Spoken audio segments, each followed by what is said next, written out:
So we are reading from Srīmad Bhāgavatam, Canto 1, chapter 18, and today we're going to discuss verse number 12. Vishnu Pada Om Namo Krishna Bhagavate Krishna Vasudevaya. Om Namo Bhagavate Vasudevaya.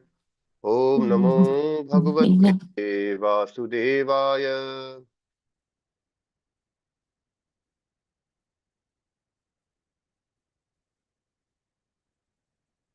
So verse number 12. Yes, thank you, Prabhu.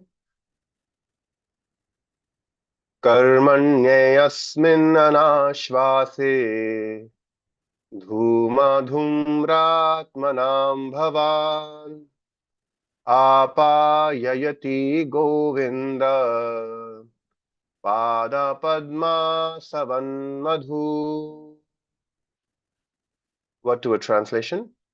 Karmani, performance of, asmin, in this, anash vase, without certainty, dhuma, smoke, dhumra atmanam, tinge body and mind, bhavan, your good self, apayayati, very much pleasing, Govinda, the personality of Godhead, pada, feet, padma, asavam, nectar of lotus flower, madhu, honey.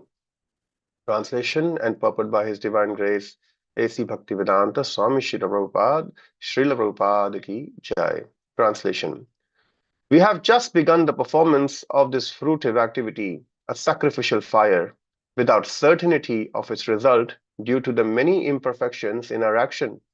Our bodies have become black from smoke, and we are factually pleased by the nectar of the lotus feet of the personality of Godhead, Govinda, which you are distributing.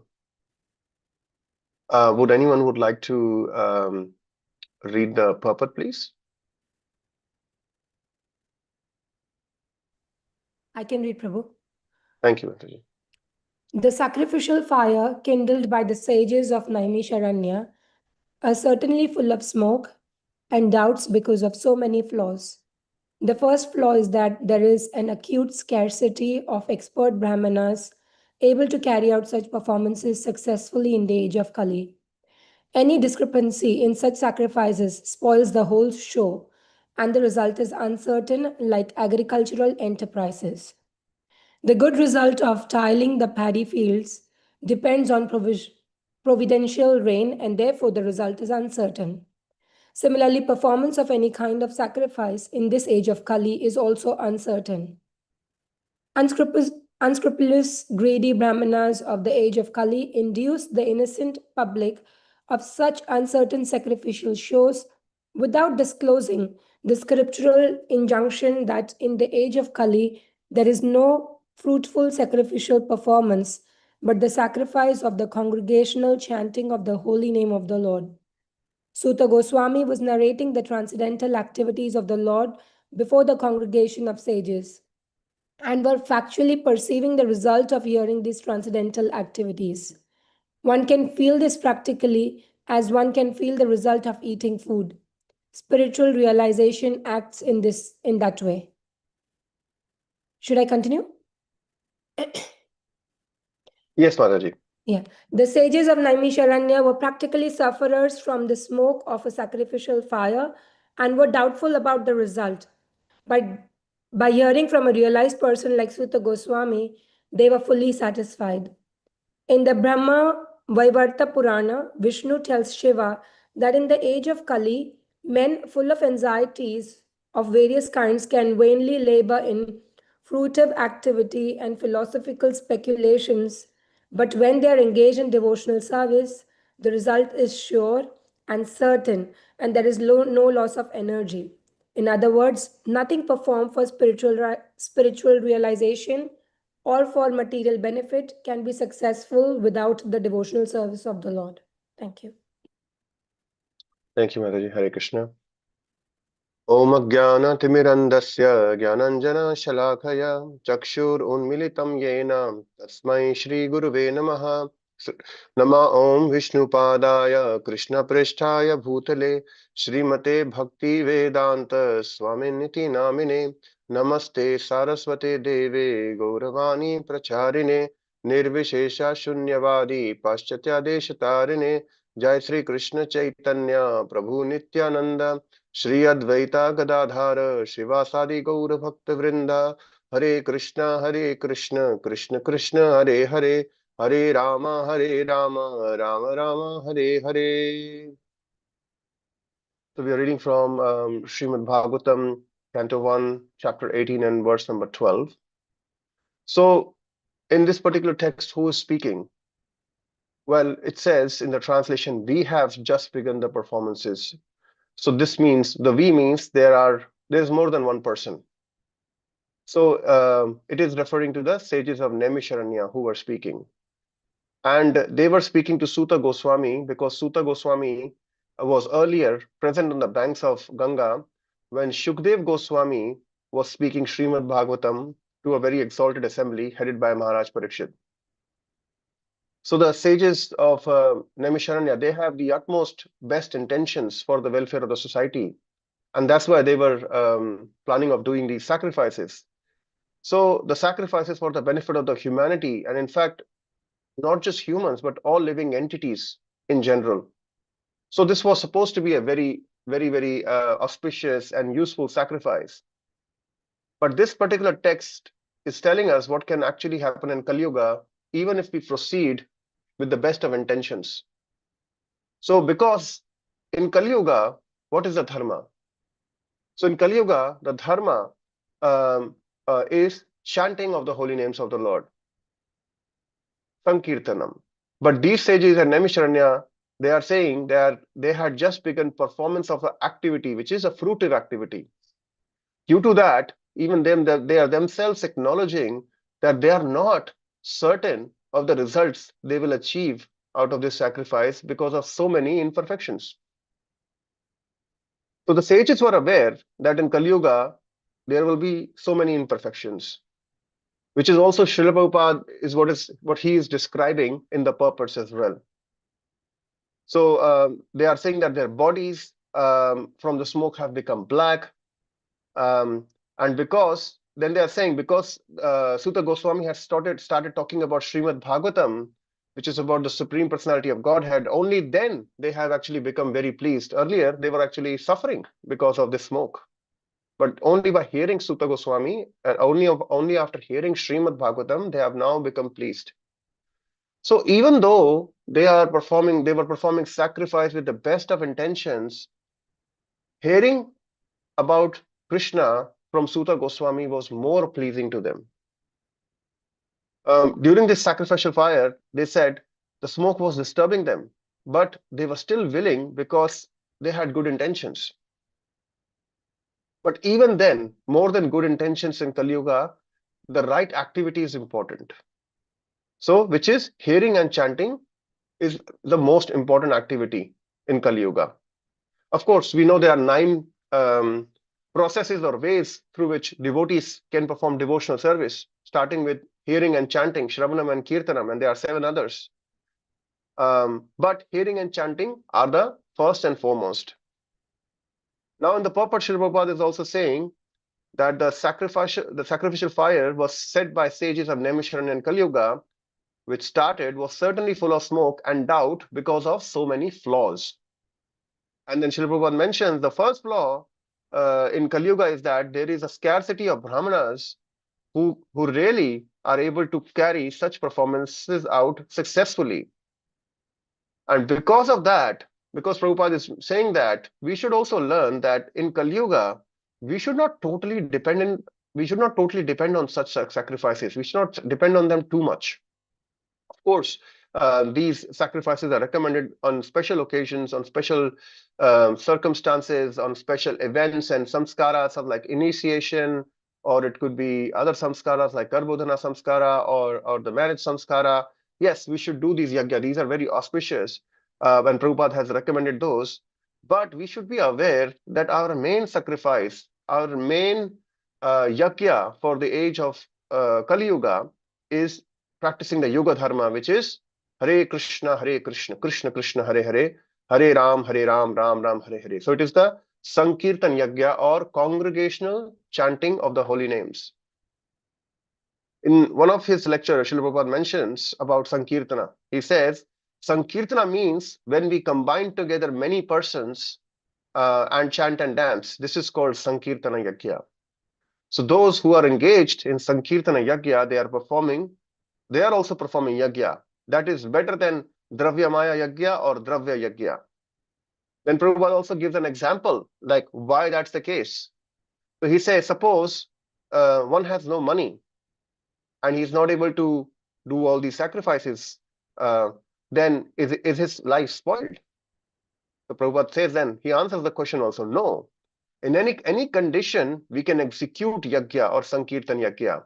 There is no need of money. This Sankirtan Yajna is so nice that it cannot be checked by any material condition. If one is interested, he can perform Sankirtana Yajna or the Bhakti Yoga system, Shravanam Kirtanam, in any condition of life.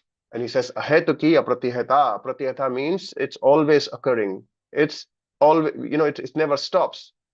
It's perpetually ongoing. So this Sankirtana Yajna is that recommended Yajna for this age, because we cannot do the other Yuga Dharmas in Kali Yuga. We cannot do Yajnas because we don't have qualified Brahmanas. We don't have the right ingredients. We don't have the right amount of wealth to do all these Yajnas. So why should we place all our hopes and effort on something which is not recommended? Why we are trying to cure our disease using a medicine which is not recommended for that disease by the doctor? So in our daily morning Bhagavatam also, what we are doing here, in our study also, we are doing Sankirtan. Because why? Because we are together reading Srīmad Bhāgavatam, which is nothing but glorification of Krishna and his devotees. Just like Kirtan is glorifying Krishna through his holy names, Srīmad Bhāgavatam is also glorifying Krishna by discussing all his pastimes of him, his various incarnations, and his devotees. So this is also Sankirtan. And Srīmad Bhāgavatam 1.2.8 says, Dharma svanushtita pumsa vishvaksena kathasu yaha notpadayed yadiratim shrama eva hi kevalam.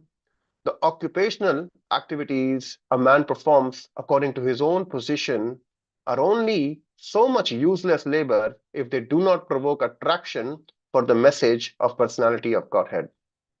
So basically, whatever activity we are doing, excuse me. So whatever activities we are doing, if they are not generating attraction to the message of Krishna, then it is just useless labor. It is shrama eva hi kevalam. So question is, how can we get attraction to the message of Krishna? We can get that by reading Srīmad Bhāgavatam. We can get by reading Bhagavad Gita, which is clearly instructions of Krishna. That is required by every devotee. And if we are devotee of the Lord, we should hear about wonderful topics of the Lord. We should hear about pastimes of the Lord, the instructions given by the Lord, the instructions given by followers of Krishna consciousness who are fixed up in this process. We should follow the instructions of the Guru and who is representative of Krishna. So all that we have to do. And with that, what will come? So the question is, okay, you are asking me to follow so many people. We have to follow Krishna. We have to follow his instructions. We have to follow instructions of his devotees. We have to follow instructions of Guru. So basically, we have to follow Guru, Sadhu, Shastra. But what will I get? So if we do that, we will very much become convinced about this process of Krishna consciousness and will attain conviction. Because if we do that, we will see changes in our life. Then with changes, we will have realizations. We'll have firm faith develop that this process actually works. And when we see that, we will attain speed in our Krishna consciousness. So to be successful, Srila Prabhupada always says that we have to have firm conviction in the process.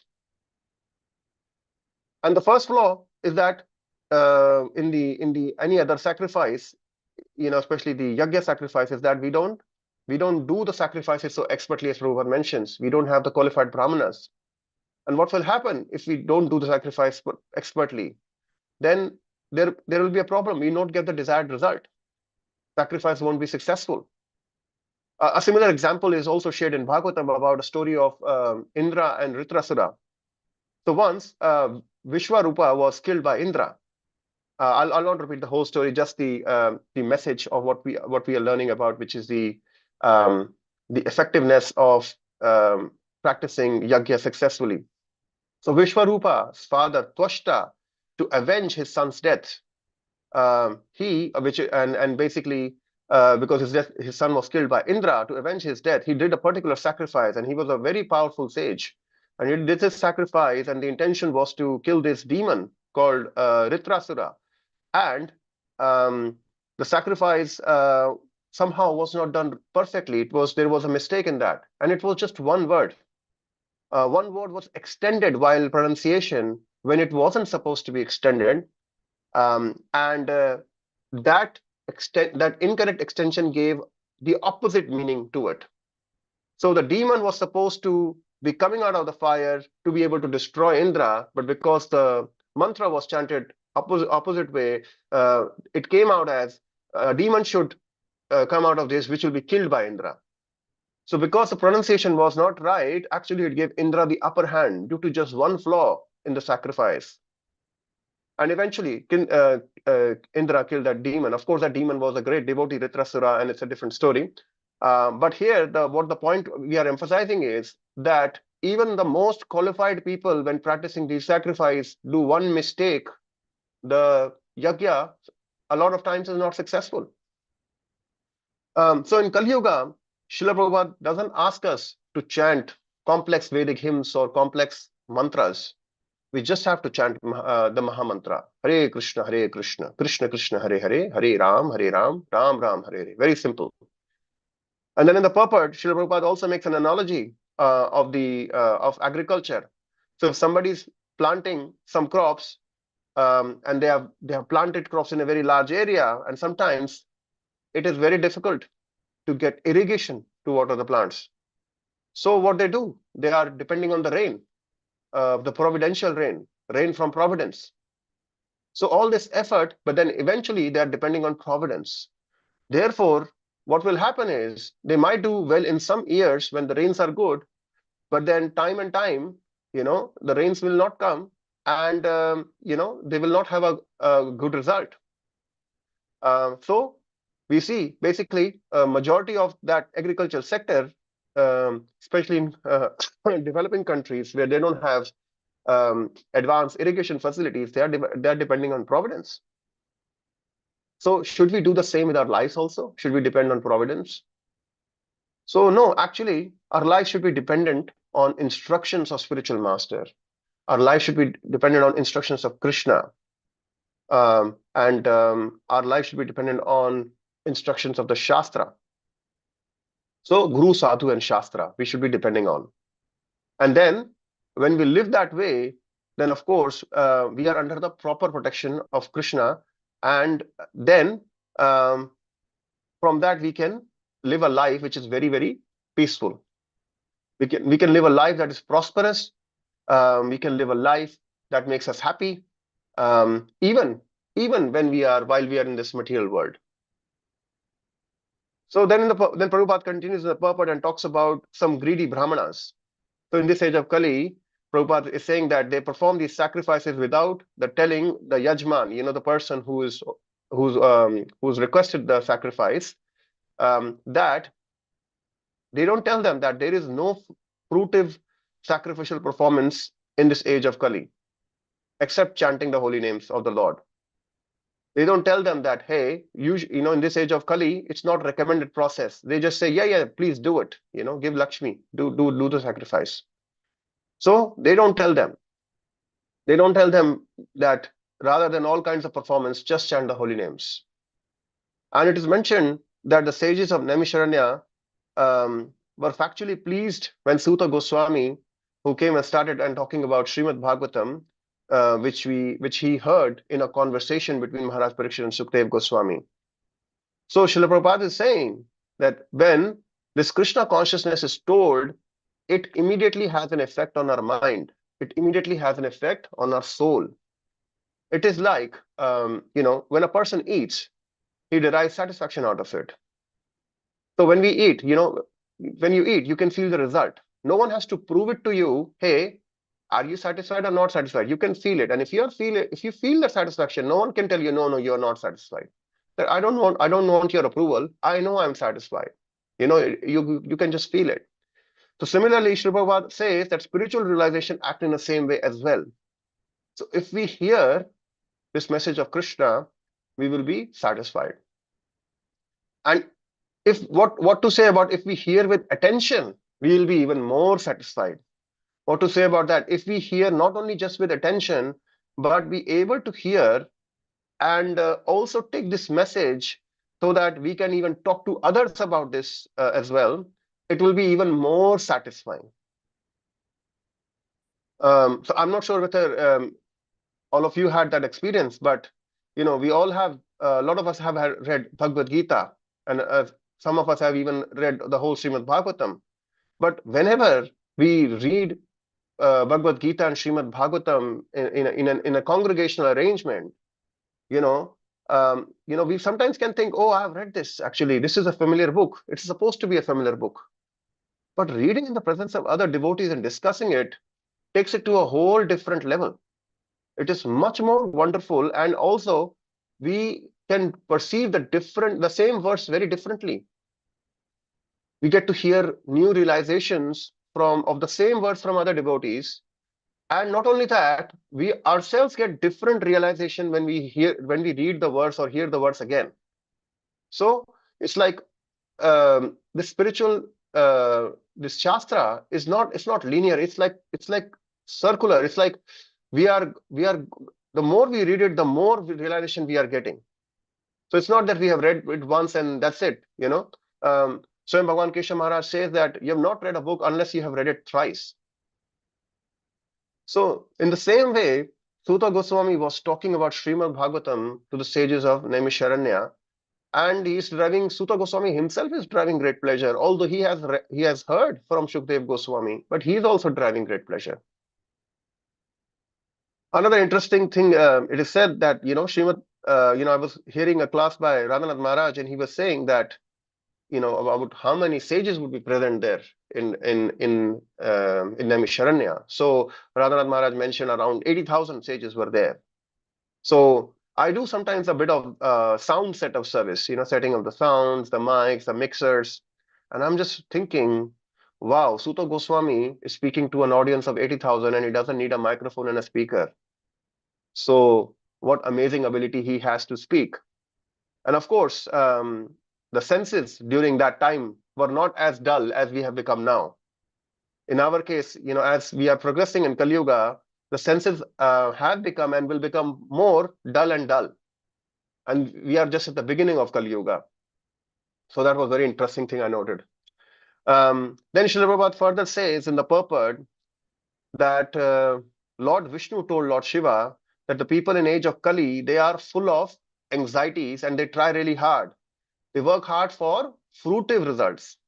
And they have all kind of philosophical speculations too. But what Krishna says in Bhagavad Gita, Sarva dharma parityaja mam ekam sharanam vraja. Abandon all varieties of religion and do the highest, the most confidential activity, which is surrender fully to the Supreme Personality of Godhead. And then Srila Prabhupada ends by saying, in other words, nothing performed for spiritual realization or for material benefit, even that, can be successful without devotional service to the Lord. It is devotional service that makes the Lord happy, and with his blessings due to his happiness, goals in devotional service and even material goals can be successful. So what Krishna also says, Bhoktaram yajna tapasa sarva loka maheshwaram suhridam sarva bhutanam gyatva mam shantim richati. A person in full consciousness of me, knowing me to be the ultimate beneficiary of all sacrifices and austerities, the Supreme Lord of all planets and demigods, and the benefactor and well-wisher of all living entities, attains peace from the pangs of material existence. In other words, in all situations, we should understand that Krishna is the real enjoyer. Krishna is the beneficiary of all sacrifices. of all yagyas. So we should depend on the mercy of the Lord and serve the Lord from all our heart. And then our life can become successful. Krishna also says in Bhagavad Gita 2.49, Dure nahi avaram karma, buddhi yoga dhananjaya, buddhau sharanam anvicha, kripana phala hetavaha. So Krishna says to Arjun, O Arjun, keep all abominable activities far distant by devotional service, and in that consciousness surrender unto the Lord. Those who want to enjoy the fruit of their work are misers or kripana. So Krishna is saying that anyone who wants to do their work and enjoy the fruits that comes from the work only by themselves and nothing, and don't want to share anything with Krishna, that person is a miser. So he is telling Arjuna, of course, for our benefit, we should keep the abominable activities far and replace them with devotional service.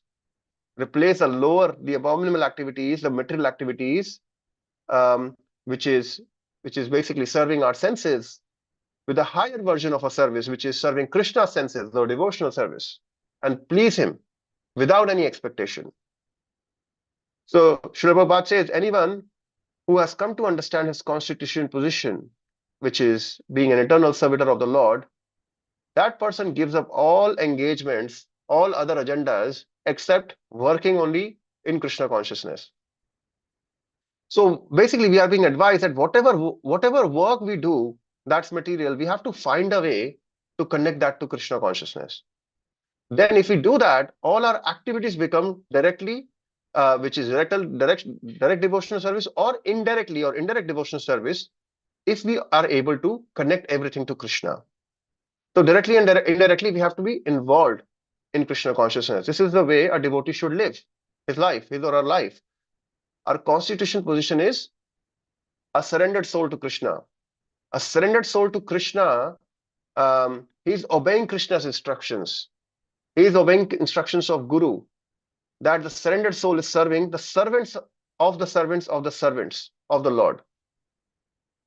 So a totally surrendered soul of the Lord is firmly fixed in the Lord, and he or she is enthusiastic in serving the Lord and his devotees also. The person always understands that they have to offer obeisances to the Lord, obeisances to the Guru. In the morning, when we wake up, we recite a Guru mantras, we do a pranam mantras to our Guru if we are initiated. If we are not initiated, we can do pranam to Srila Prabhupada. And if we have deities, we should pay obeisances to the deities. If we don't have deities, we should pay our obeisances to the pictures of the deities. So this way we can start our day by having Krishna consciousness at the center as the first and the foremost thing.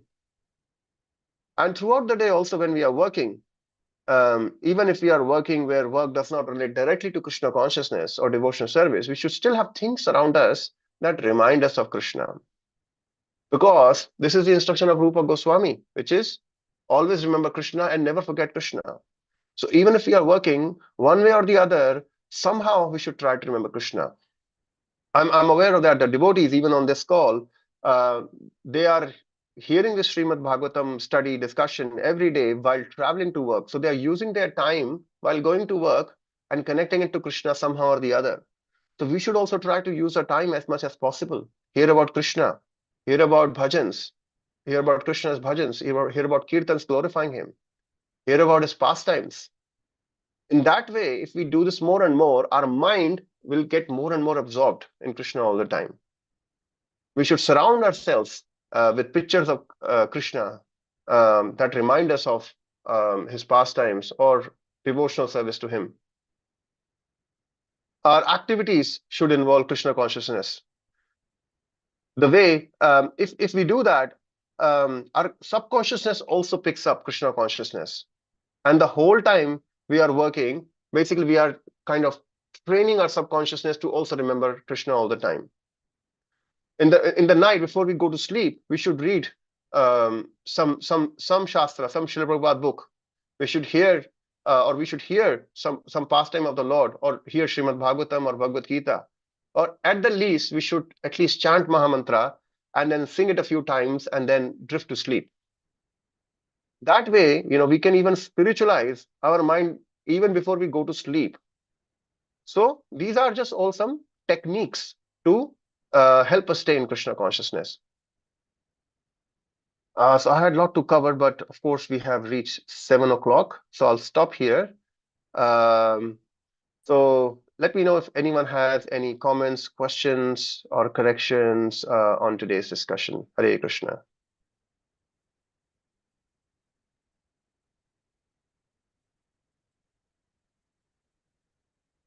Hare Krishna, Prabhu.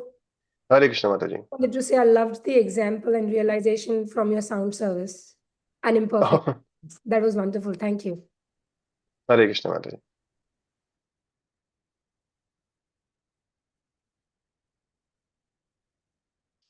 Okay. Grantraj srimadbhagavatam ki jai. Jagat Guru Srila Prabhupada ki jai. Have a wonderful Krishna Consciousness Day, dear devotees. Hare Krishna. Hare Krishna, Prabhu. Thank you. Hare Krishna. Thank you. Hare Krishna. Thank you, Prabhu. Hare Krishna. Hare Krishna, Prabhu. Thank you. Hare Krishna. Hare Krishna. Thank you, Prabhuji. Have a good day. Hare Thank Krishna, you, Prabhuji. Prabhuji. Hare Krishna. Hare Krishna.